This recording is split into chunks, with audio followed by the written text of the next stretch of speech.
Hello বন্ধুরা, নতুন দিন নতুন ভিডিও নিয়ে চলে এসেছি। দুপুরবেলা কি দিয়ে ভাত খাচ্ছি দেখো। আজকে করেছি হচ্ছে দেখো, আলু ভাতে মেখেছি পেঁয়াজ দিয়ে, লঙ্কা দিয়ে, পটল ভাজা আর ডাল করেছি। এই দিয়েই খাচ্ছি। তোমরা কে কে এরকম সিম্পল রান্না খেতে ভালোবাসো? মাঝে মাঝে রেগুলার ওই মাছ ডিম যদিও আজকেও আছে, কিন্তু এই ধরনের খাবার কার কার প্রিয় লাগে ডালের সাথে আলু ভাতে আর পটল ভাজা খেতে অবশ্যই কমেন্ট করে কিন্তু জানাও।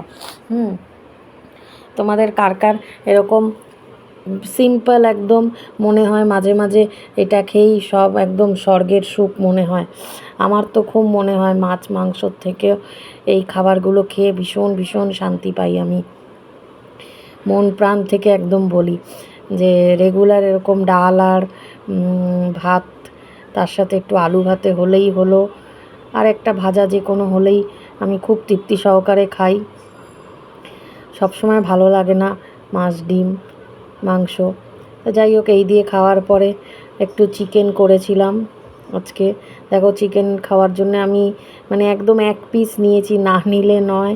আমার আলু খেতে খুব ভালো লাগে, মাংসের আলু বিশেষ করে।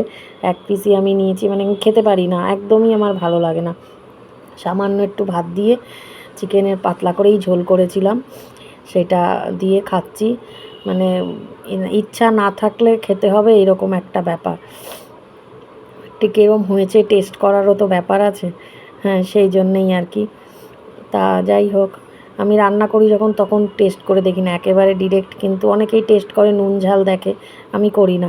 আমি একেবারেই আমার খাবার পাতেই যা হবে সেরকমভাবেই দেখি, এমন হয়ে গেছে আন্দাজ করতে করতে। যাই হোক, ভিডিওটা বন্ধুরা তোমাদের যদি ভালো লাগে অবশ্যই কিন্তু লাইক করো, শেয়ার করো আর কমেন্ট করো। সবাই কিন্তু সুস্থ থেকো, ভালো থেকো, সবার জন্যে শুভকামনা রইল। Thank you, good night.